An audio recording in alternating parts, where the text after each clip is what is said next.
Hello everyone, welcome to success for learners. Friends, आज की इस वीडियो में हम लोग लुसेंट जीके से हिस्ट्री, जियोग्राफी और साइंस के कुछ इंपॉर्टेंट क्वेश्चन देखने वाले हैं जो आपके आने वाले एग्जाम के लिए इंपॉर्टेंट हो सकते हैं। ठीक है, तो चलिए वीडियो को शुरू करते हैं और फर्स्ट क्वेश्चन को देखते हैं। पहला क्वेश्चन है, गुलाम वंश की स्थापना कब हुई थी? इसका आंसर हो जाएगा 1206 ईस्वी में। ठीक है, गुलाम वंश की स्थापना कुतुबुद्दीन ऐबक के द्वारा 1206 ईस्वी में की गई थी। ठीक है, अगला क्वेश्चन है, अलाउद्दीन खिलजी का बचपन का नाम क्या था? आंसर हो जाएगा अली तथा गुरशास्प। ठीक है, अलाउद्दीन खिलजी का बचपन का नाम था अली तथा गुरशास्प। अलाउद्दीन खिलजी खिलजी वंश का संस्थापक था, याद रखना है। ठीक है, अगला क्वेश्चन है, अमीर खुसरो किस सूफी संत का शिष्य था? आंसर हो जाएगा इसका निज़ामुद्दीन औलिया। ठीक है, निज़ामुद्दीन औलिया एक प्रसिद्ध सूफी संत थे जिसका शिष्य अमीर खुसरो था। ठीक है, आंसर हो जाएगा निज़ामुद्दीन औलिया। अगला क्वेश्चन है, गुलाम वंश का अंतिम शासक कौन था? उत्तर हो जाएगा शमुद्दीन कैमूस। ठीक है, गुलाम वंश का अंतिम शासक शमुद्दीन कैमूस था, याद रखना है। अगला क्वेश्चन देखते हैं। अगला प्रश्न है, बुद्ध ने अपना प्रथम उपदेश कहाँ दिया था? उत्तर हो जाएगा सारनाथ में। ठीक है, बुद्ध ने अपना प्रथम उपदेश सारनाथ में दिया था, याद रखना है। अगला क्वेश्चन है, बुद्ध ने अपने उपदेश किस भाषा में दिए? तो बुद्ध ने अपने उपदेश पाली भाषा में दिए थे, याद रखना है। याद रखिएगा, प्रथम उपदेश सारनाथ में दिया था बुद्ध ने, और इनके उपदेश की जो भाषा है पाली भाषा है। अगला क्वेश्चन है, बौद्ध धर्म के त्रिरत्न कौन कौन से हैं?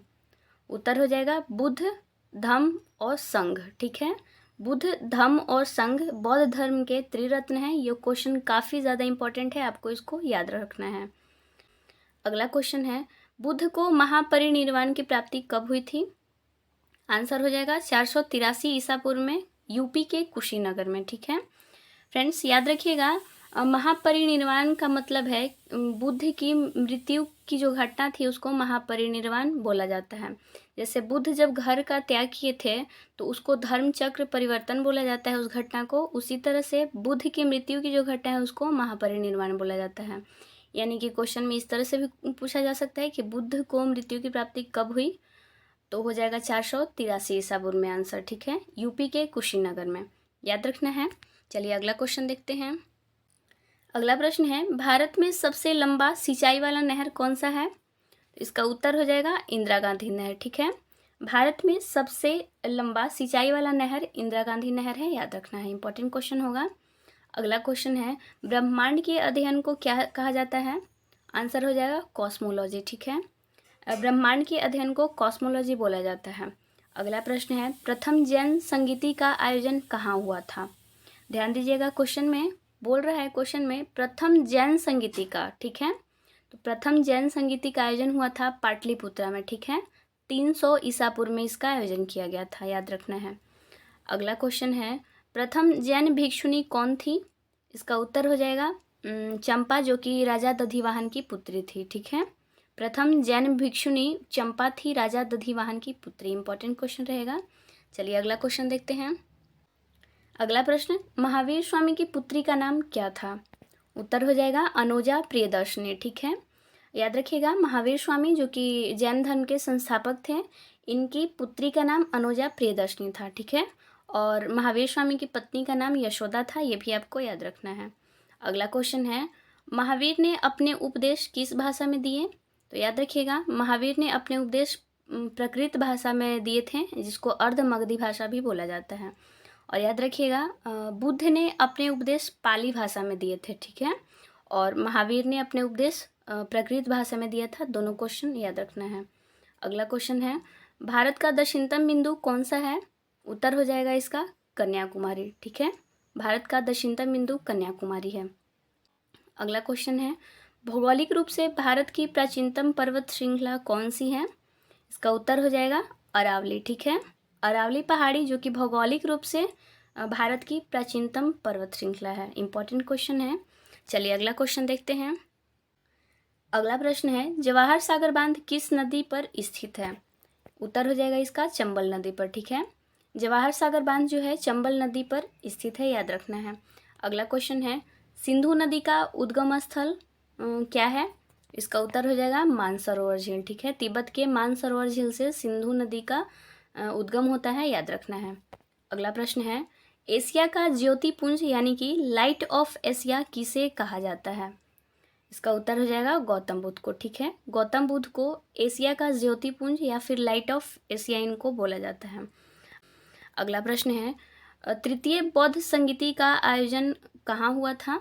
याद रखिएगा, पाटलिपुत्रा में हुआ था तृतीय बौद्ध संगीति का आयोजन। ठीक है, अशोक के शासनकाल में। अगला क्वेश्चन देखते हैं। अगला प्रश्न है, सबसे अधिक गुणसूत्रों की संख्या किस में होती है? उत्तर हो जाएगा टेरिडोफाइट्स में। ठीक है, याद रखिएगा, जैसे मनुष्य में गुणसूत्रों की संख्या 46 होती है, उसी तरह से टेरिडोफाइट्स में गुणसूत्रों की संख्या 1300 से 1600 होता है, यानी कि सबसे अधिक गुणसूत्रों की संख्या जो है टेरिडोफाइट्स में होता है, याद रखना है। अगला प्रश्न है, वनस्पति विज्ञान का जनक किसे कहा जाता है? उत्तर हो जाएगा थियोफ्रेस्टस को बोला जाता है, थियोफ्रेस्टस। ठीक है, वनस्पति विज्ञान का जनक थियोफ्रेस्टस को बोला जाता है। अगला प्रश्न है, भारत में मुद्रा की पूर्ति का नियमन कौन करता है? आंसर हो जाएगा रिजर्व बैंक ऑफ इंडिया यानी कि आरबीआई करता है। मुद्रा की पूर्ति जो है पूर्ति का नियमन करता है आरबीआई। अगला प्रश्न है, विश्व की सबसे लंबी नदी कौन सी है? उत्तर हो जाएगा नील नदी। ठीक है, विश्व की सबसे लंबी नदी नील नदी है, याद रखना है। अगला क्वेश्चन देखते हैं। अगला प्रश्न, मानव शरीर में रक्त की मात्रा शरीर के भार का कितना प्रतिशत होता है? याद रखिएगा, लगभग 7%। ठीक है, मानव शरीर में जो रक्त की मात्रा होती है वो शरीर के भार का लगभग 7% हिस्सा होता है। ठीक है, अगला क्वेश्चन, लाइकेन किस किस से मिलकर बना होता है? तो याद रखिएगा, लाइकेन जो है वो कवक और शैवाल से मिलकर बना होता है। देखिए यहाँ पे कवक और शैवाल होगा, याद रखना है। लाइकेन कवक और शैवाल से मिलकर बना होता है, याद रखना है। अगला प्रश्न, गेहूं के किस भाग को खाने में प्रयोग किया जाता है? उत्तर हो जाएगा इसका भ्रूण एवं भ्रूणपोष। ठीक है, गेहूं का भ्रूण एवं भ्रूणपोष हिस्सा जो है उसको खाने में प्रयोग किया जाता है। इंपॉर्टेंट क्वेश्चन रहेगा। अगला प्रश्न है, रक्त का कितना प्रतिशत भाग प्लाज्मा होता है? याद रखना है 60% भाग। ठीक है, रक्त का 60% भाग जो है वो प्लाज्मा होता है। चलिए अगला क्वेश्चन देखते हैं। अगला प्रश्न है, प्रकाश संश्लेषण की दर किस रंग के प्रकाश में सबसे अधिक होता है? उत्तर हो जाएगा इसका लाल रंग के प्रकाश में। ठीक है, प्रकाश संश्लेषण की दर लाल रंग के प्रकाश में सबसे अधिक होता है, याद रखना है। अगला क्वेश्चन है, एक वयस्क मनुष्य में रक्त की मात्रा कितनी होती है? उत्तर हो जाएगा इसका 5 से 6 लीटर। ठीक है, जो एडल्ट होते हैं उनमें रक्त की मात्रा 5 से 6 लीटर होता है। अगला क्वेश्चन, मच्छर में गुणसूत्रों की संख्या कितनी होती है? आंसर हो जाएगा इसका 6। ठीक है, जैसे मनुष्य में गुणसूत्रों की संख्या 46 होता है, उसी तरह से मच्छर में गुणसूत्रों की संख्या 6 होता है। अगला प्रश्न, भोजन के पाचन के लिए किस अम्ल का प्रयोग किया जाता है? तो याद रखिएगा HCl यानी कि हाइड्रोक्लोरिक अम्ल का प्रयोग किया जाता है भोजन के पाचन के लिए।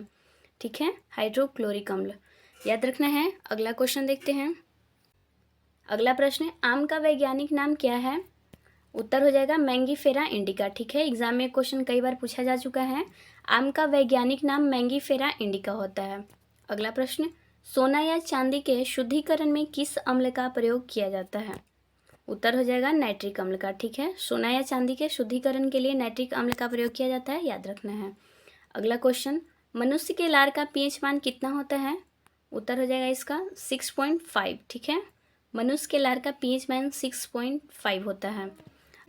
अगला प्रश्न है, कपड़े से जंग के धब्बे हटाने के लिए किस अम्ल का प्रयोग किया जाता है? तो याद रखिएगा ऑक्जेलिक अम्ल का प्रयोग किया जाता है। कपड़े से जंग के जो धब्बे होते हैं उसको हटाने के लिए ऑक्जेलिक अम्ल का प्रयोग किया जाता है।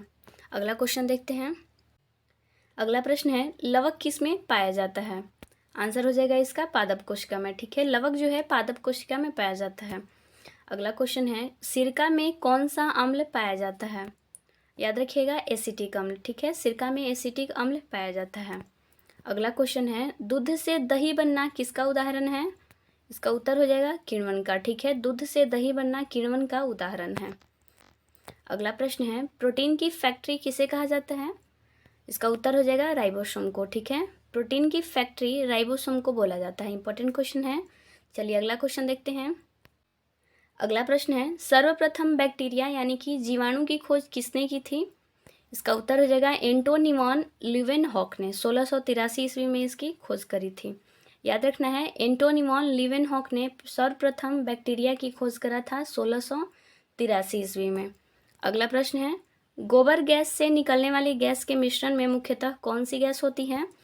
आंसर हो जाएगा इसका मीथेन गैस। ठीक है, गोबर गैस से जो गैस निकलता है उस गैस में मुख्य रूप से मीथेन गैस का मिश्रण होता है। इंपॉर्टेंट क्वेश्चन है।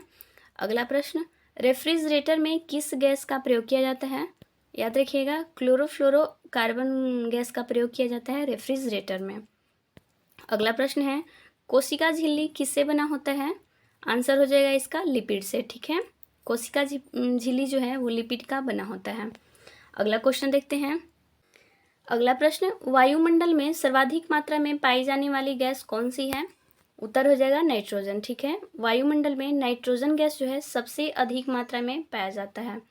अगला क्वेश्चन है, कोशिका सिद्धांत का प्रतिपादन किसने किया था? इसका उत्तर हो जाएगा थियोडर स्वान और स्लाइडेन ने। ठीक है, कोशिका सिद्धांत का प्रतिपादन थियोडर स्वान और स्लाइडेन ने किया था, याद रखना है। सो फ्रेंड्स, आई होप आपको आज का क्वेश्चन आज के लिए बस इतना ही। आई होप आपको वीडियो हेल्पफुल लगी होगी। अगर वीडियो हेल्पफुल लगे then do like share and subscribe my channel. Till then bye bye.